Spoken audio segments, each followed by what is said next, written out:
John, that was the most embarrassing thing you've ever done to me, right here on the street. You're making a monkey out of me. Now go away, fellas, go away.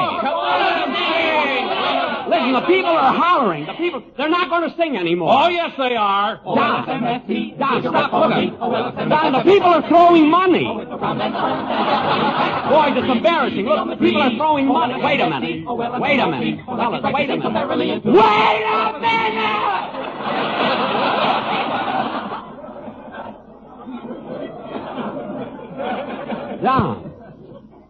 John, fully packed boy. What's the matter with you? Have you gone crazy? Oh, Jack, don't get all excited. But, Mary, imagine people on the street throwing money. It was embarrassing. If you were so embarrassed, why'd you keep picking it up? Because I'm just naturally neat. Now, come on, let's get in the car and go, will you?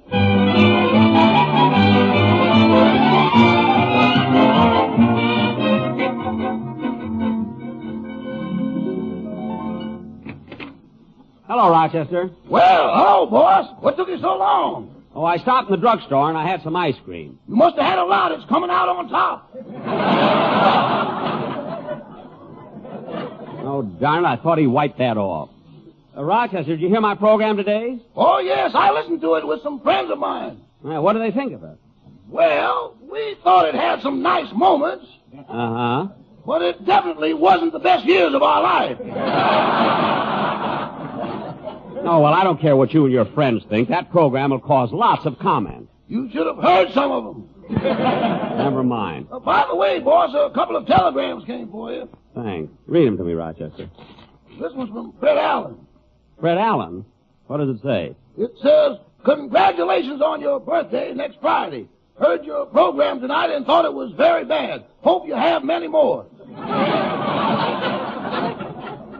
Nice birthday wire to send me. Give me that other one. Here you are.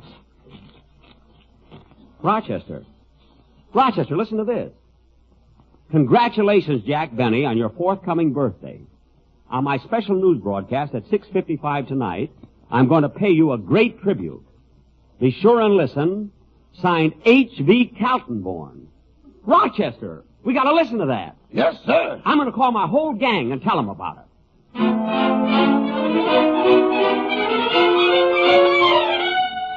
That's right, Mary. H.V. Kaltenborn at 6:55. He's going to pay me a tribute.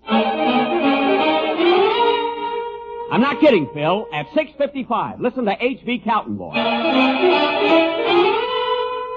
Now, don't forget, Dennis. Be sure to listen to H.V. Kaltenborn at 6:55.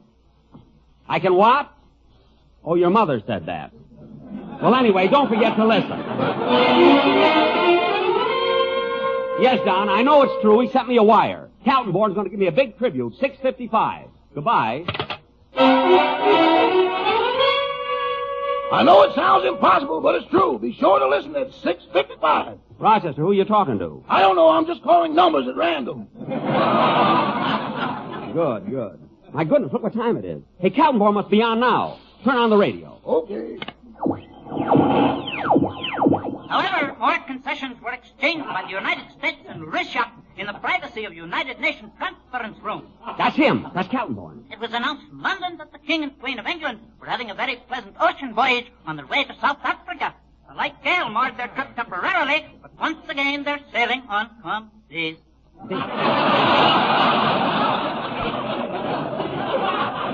They can read that stuff in the papers. Get to me. In Beverly Hills, California... That's it. The mayor announced that the sewer system would have to be overhauled.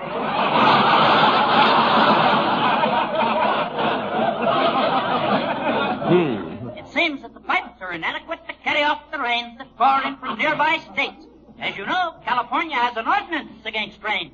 And now, ladies and gentlemen, the sponsor of the special program, the publishers of the Encyclopedia Britannica, would like to bring you a testimonial from a satisfied user. Here he is, Mr. Clarence Pierpont.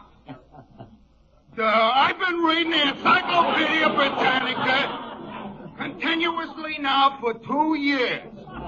I know all about the birds and the bees and all that kind of stuff. It even tells in there that Richard wasn't the first one who wouldn't open the door. Gee, they got everything in there. Tell me, Mr. Pierpont, when did you buy your set of Encyclopedia Britannica? I didn't buy it. I was on information, please, and they hit me over the head with it. Oh, get that over with, will you? Now, back to the news. All over America, we're celebrating National Boy Scout Week. Since 1910, more than 13.5 million American boys and men have been members. Maybe I'm next. Now, ladies and gentlemen, I have a very special announcement to make. Here comes Rochester. That means me. What radio comedian will celebrate this birthday next Friday, February the 14th? It's me. This comedian, whom we all love and admire, is a very famous butler by the name of Rochester. Say, you're lucky he mentioned you, too. Yeah. Rochester was born in Oakland, California. Yes, and he attended the Oakland High School. After graduation, Rochester went to work in his father's store. What is this? Quiet, boss. I want to hear it. But having no love for business, Rochester decided to leave home and go to work for the Santa Fe Railroad. Rochester, it's all about you. Boss, please. After working for the railroad for 5 years, Rochester met a great comedian who was traveling from Los Angeles to New York. That's me. That was me. Tell him, Rochester. Tell him. You tell him. You're as close to him as I am. What? And the name of this great radio star who discovered Rochester and is celebrating his birthday Friday, February the 14th is none other than... We're sorry to interrupt, Mr. Kaltenborn, but here's another news item. What? It is raining in Beverly Hills.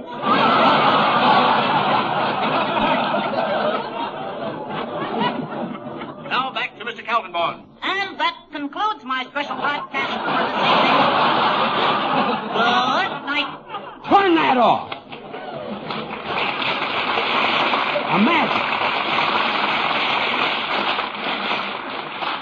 Imagine sending me a wire about a big tribute. He didn't even mention my name. You know, it's my birthday next Friday, Rochester, not yours. I know, boss. By the way, how old are you going to be? 38.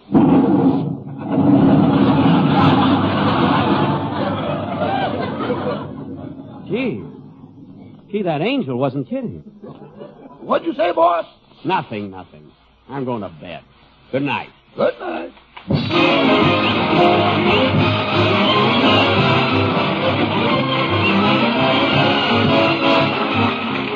Ladies and gentlemen, the angel on tonight's program was played by that great star, Mr. Victor Moore, and H.V. Kaltenborn was impersonated by Ollie O'Toole.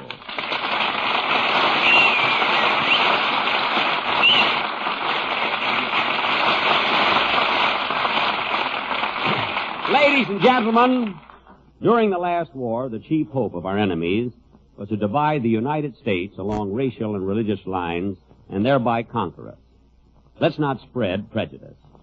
A divided America is a weak America, and we need the same harmony among our various racial and religious groups that was the source of our strength in war. Through our behavior, we encourage the respect of our children and make them better neighbors to all races and religions. Remind them that being good neighbors has helped make our country great and kept her free. Thank you.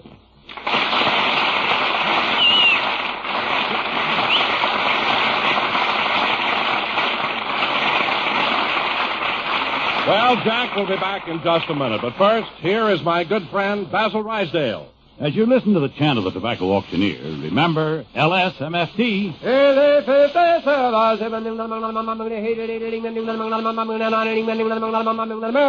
Lucky Strike means fine tobacco, and fine tobacco is what counts in a cigarette. Mr. John Lawrence Cummins, an independent tobacco auctioneer of Cynthiana, Kentucky, was born and brought up in the tobacco business. Here's what he said. I've sold tobacco at auctions for over 19 years. In all that time, I've seen the makers of Lucky Strike buy fine, good-tasting tobacco. Tobacco that's got quality, real quality. I smoked Lucky's myself for 22 years. Quote, fine, good-tasting tobacco. Tobacco that's got quality, real quality. Unquote. Yes, independent tobacco experts like Mr. Cummins can see the makers of Lucky Strike consistently select and buy that fine, that light, that naturally mild tobacco. Fine, light, naturally mild tobacco. Real Lucky Strike tobacco. LSMFT. Lucky Strike means fine tobacco. Yes, for your own real deep-down smoking enjoyment. Remember, LSMFT. Lucky Strike means fine tobacco. So smoke that smoke of fine tobacco, Lucky Strike. So round, so firm, so fully packed, so free and easy on the draw.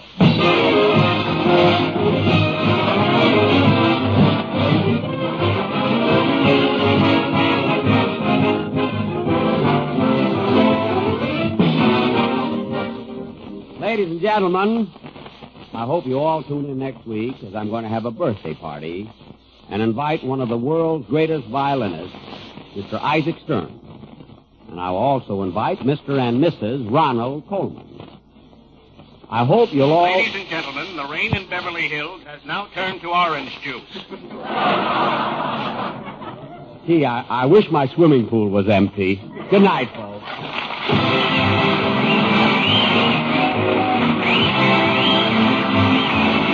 This is NBC, the National Broadcasting Company.